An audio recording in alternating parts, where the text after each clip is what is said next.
আসসালামু আলাইকুম প্রিয় শিক্ষার্থী বন্ধুরা, তোমরা যারা অষ্টম শ্রেণীতে আছো, তোমাদের অষ্টম শ্রেণীর গণিত বইয়ের চতুর্থ অভিজ্ঞতাটি হচ্ছে ক্ষুদ্র সঞ্চয় ভবিষ্যৎ গড়ি। তো আজ আমি এই ক্ষুদ্র সঞ্চয় ভবিষ্যৎ গড়ি অভিজ্ঞতাটির বেসিক বিষয়াবলী নিয়ে আলোচনা করব। এই ক্ষুদ্র সঞ্চয় ভবিষ্যৎ গড়ি অভিজ্ঞতাটি বেসিক্যালি হচ্ছে তোমাদের মুনাফা, আসল এ সংক্রান্ত। আমরা প্রথমে মুনাফা, আসল, মুনাফার হার, সময়, চক্রবৃদ্ধি মূলধন এই সমস্ত বিষয়গুলো কি এগুলো একটু সংক্ষেপে জেনে নিই। পরে আমি বিস্তারিত বোর্ডে এগুলো লিখবো। তোমরা খাতা কলম নিয়ে বসবে, আশা করি উপকৃত হবে। তোমরা এই অধ্যায় সম্পর্কিত তোমাদের যে ভীতি আছে সেটা আশা করি আজকে কেটে উঠবে। তো আমি শুরুতেই আসল নিয়ে আলোচনা করি। সেটা হচ্ছে আসল। আসল কি? আসল হচ্ছে আসল বা মূলধন।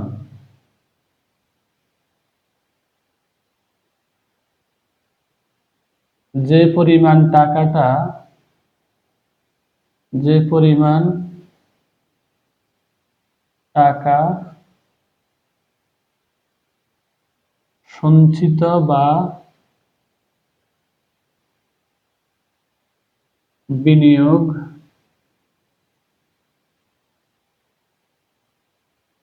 করা হয়, তাই হলো আসল।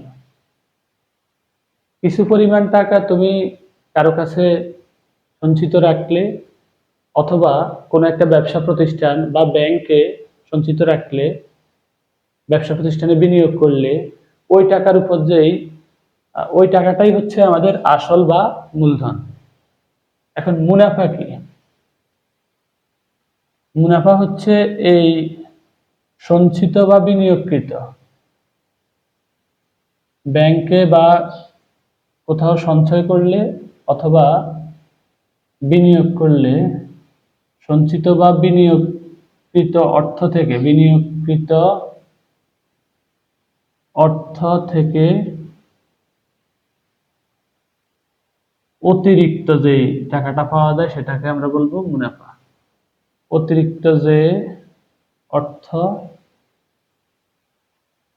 পাওয়া যায় তাকে মুনাফা বলে।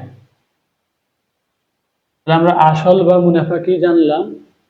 আমাদের একটা 1 বছরের জন্য, 2 বছরের জন্য, 5 বছরের জন্য আমরা ব্যাংকে টাকা রাখি, বা কারো কাছে আমরা সঞ্চিত রাখি, বা কারো ব্যবসা প্রতিষ্ঠানে বিনিয়োগ করি। তো এই যে 1 বছর, 2 বছর, 3 বছর, এই এই যে একটা ডিউরেশনের জন্য আমরা টাকাটা রাখি, এটাকে বলা হয় হচ্ছে সময়। তো আমাদের গেল আসল, মুনাফা এবং সময়। মুনাফার হার কি? আমরা 100 টাকা বিনিয়োগ করলে সেটার জন্য কত টাকা, 1 বছরের জন্য আমি অতিরিক্ত কত টাকা নিব, সেটাই হচ্ছে মুনাফার হার। মুনাফার হার হচ্ছে আমি 100 টাকা 1 বছরের জন্য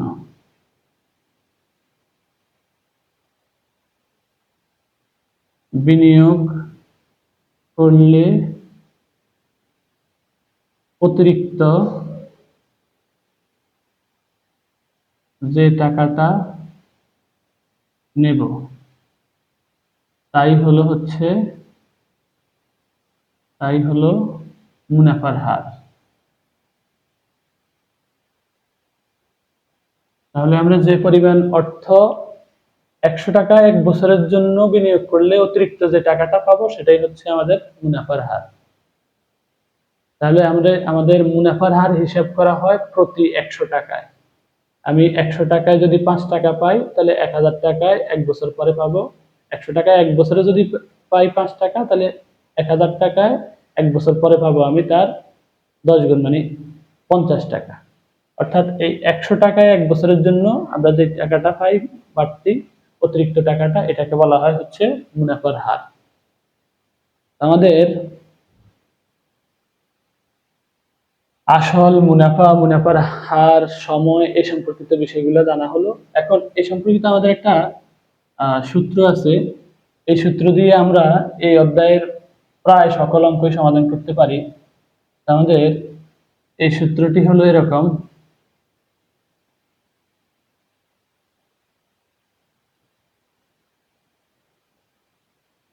I equal to P N R।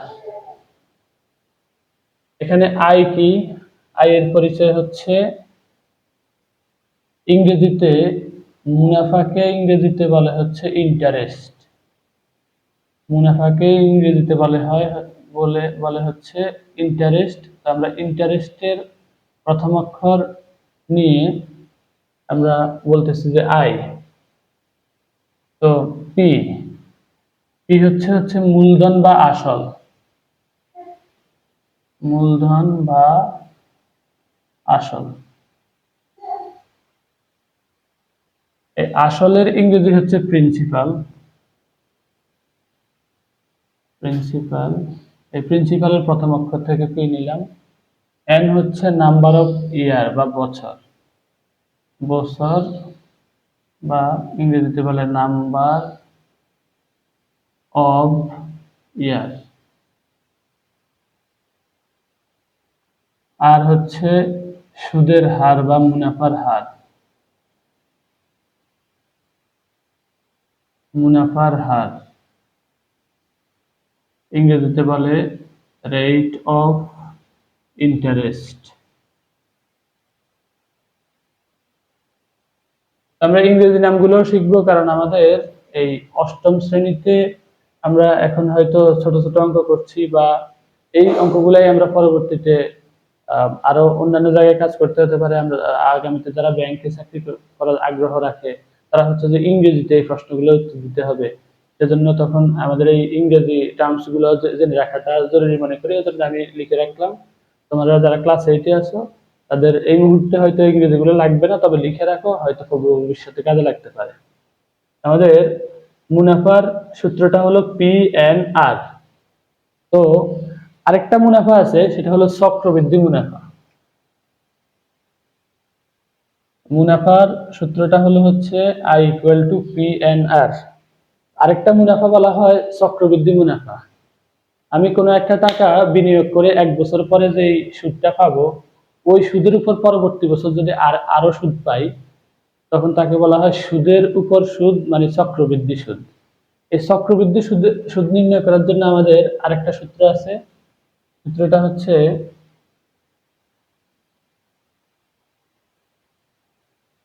চক্রবৃদ্ধি মূলধনের সূত্র। চক্রবৃদ্ধি মূলধন মানে হচ্ছে এখানে মূলধনও আছে, আবার মুনাফাটাও আছে। তো চক্রবৃদ্ধি মূলধনের সূত্র তোমাদের বইতে এভাবে দেওয়া আছে: A equal to P into 1 plus R whole power N।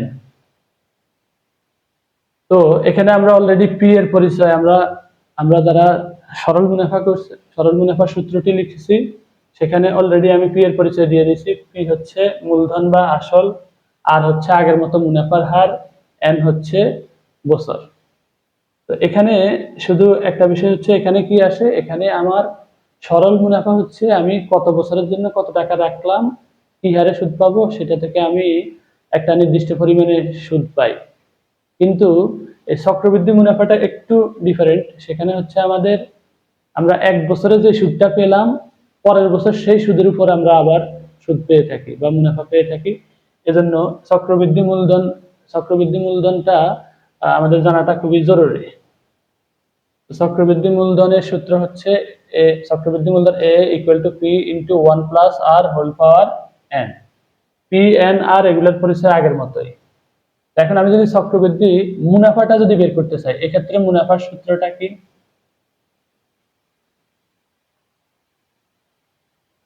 চক্রবৃদ্ধি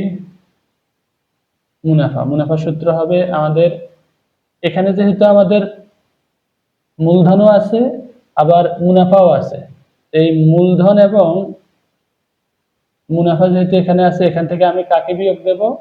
আমি মূলধনকে বিয়োগ দেব। তাহলে আমি পেয়ে যাব চক্রবৃদ্ধি মুনাফা। এখানে পি আমরা দেখলাম যে এই মাইনাস চিহ্নের আগেও পি আছে গুণাকারে, পরেও পি আছে, সেক্ষেত্রে আমরা এই পি কে কমন নিয়ে লিখতে পারি 1 প্লাস আর হোল পাওয়ার এন মাইনাস 1, এটাকে একটা ব্র্যাকেটে রাখলাম, তাহলে পিটা হচ্ছে কমন।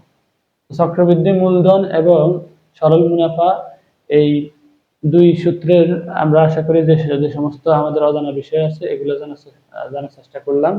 এ পর্যায়ে আমরা আমাদের অনুশীলনীতে দেওয়া এ সম্পর্কিত দু একটা প্রশ্ন সমাধান করি।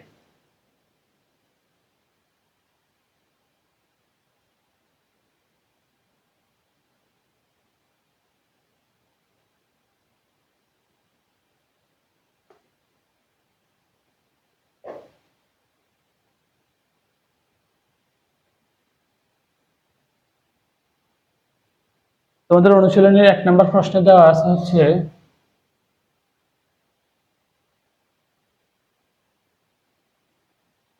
অনুশীলনীর 1 নম্বর প্রশ্নে দেওয়া আছে হচ্ছে রইস 35,000 টাকা 3 বছরের জন্য ব্যাংকে জমা রাখলো। রইস 35,000 টাকা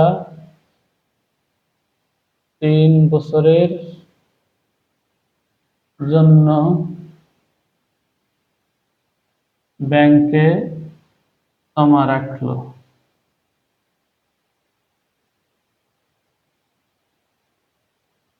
যদি সরল মুনাফার হার 7% হয়, যদি সরল মুনাফার হার 7% হয়, তবে 3 বছর পর রয়েছে কত টাকা মুনাফা হবে? তবে 3 বছর পর রয়েছে কত টাকা মুনাফা হবে? তো আমরা আমাদের যেহেতু মুনাফার কত টাকা মুনাফা হবে বলছে, তাহলে আমাদের এখানে সূত্র লাগবে হচ্ছে মুনাফার। আমরা মুনাফা সরল মুনাফার, কারণ এখানে কোথাও এই চক্রবৃদ্ধি মুনাফার কথা বলা নেই এবং বলাই আছে সরল মুনাফার হার 7% হবে। 3 বছর পর রয়েছে কত টাকা মুনাফা হবে, চক্রবৃদ্ধির কথা কোথাও নেই। আমরা এখানে সরল মুনাফার জন্য আমরা জানি হচ্ছে I = P/N R। এখানে আমাদের কি কি মান দেওয়া আছে আমরা একটু দেখি। বলছে রইস 35,000 টাকা 3 বছরের জন্য ব্যাংকে জমা রাখলো, তাহলে জমা রাখার টাকার পরিমাণ হচ্ছে আমাদের 35,000। তার মানে এই 35,000 হচ্ছে আমাদের বিনিয়োগ বা ওর হচ্ছে বিনিয়োগ বা সঞ্চয় যাই বলো। তাহলে পি এর মান আমরা জানি, আমরা এর আগে একটু আগেই দেখলাম যে পি দ্বারা আমাদের হচ্ছে মূলধন বোঝায়। তো পি এর মান হচ্ছে কত? 35,000 টাকা। পি এর মান হলো 35,000 টাকা। তাহলে 3 বছরের জন্য ব্যাংকে জমা রাখলো, তাহলে এন এর মান হচ্ছে 3 বছর, কারণ আমরা জানি হচ্ছে এন হচ্ছে সময়, আর আর দেওয়া আছে হচ্ছে 7%, 7%। 7% কে যদি আমি 7% বা 7% মানে কত দিয়ে ভাগ হয়? 100 দিয়ে ভাগ হয়। 100 দিয়ে এটাকে ভাগ করলে দশমিক নিলে হবে 0.7, 0.07। তাহলে আমি এখানে পি এর মান বসিয়ে দিলাম 35,000 গুণ এন এর মান হচ্ছে 3 বছর, আর আমার দশমিক হলো 0.7। এখান থেকে গুণ করলে আমরা পাই হচ্ছে কত? 35 গুণ 3, 3 35 105। আমাদের 105, 3 35 105 গুণ হচ্ছে 7, 5 7 35 এর 5, হাতে হলো 3, 7 0 0 3 এর 3, 7 1 7, 735, 735। এখানে আছে 3 0 দিলাম, 3 0, আর হচ্ছে এখানে 2 ঘর আগে দশমিক, তাহলে 2 ঘর আগে দশমিক দিলে আমার হয়ে গেল হচ্ছে 7,350, 7,350 টাকা। সুতরাং রইসের মুনাফা হবে, রইসের মুনাফা হবে 7,350 টাকা। উত্তর 7,000। 950 টাকা। তো তোমরা হচ্ছে যে এই অধ্যায়ের আরো আমি ভিডিও পরবর্তীতে ধারাবাহিকভাবে দেওয়ার চেষ্টা করব। আজ আমি শুধু এই চ্যাপ্টারের হচ্ছে যে আমাদের মৌলিক বিষয়াবলী নিয়ে আলোচনা করেছি। তো এই মৌলিক বিষয়ে কারো যদি কোনো জিজ্ঞাসা থাকে বা এ সম্পর্কিত কি ভিডিও আমি দিলে তোমাদের উপকার হয় সেটা জানাবে আমাকে। সবাই ভালো থেকো, সুস্থ থেকো। খোদা হাফেজ।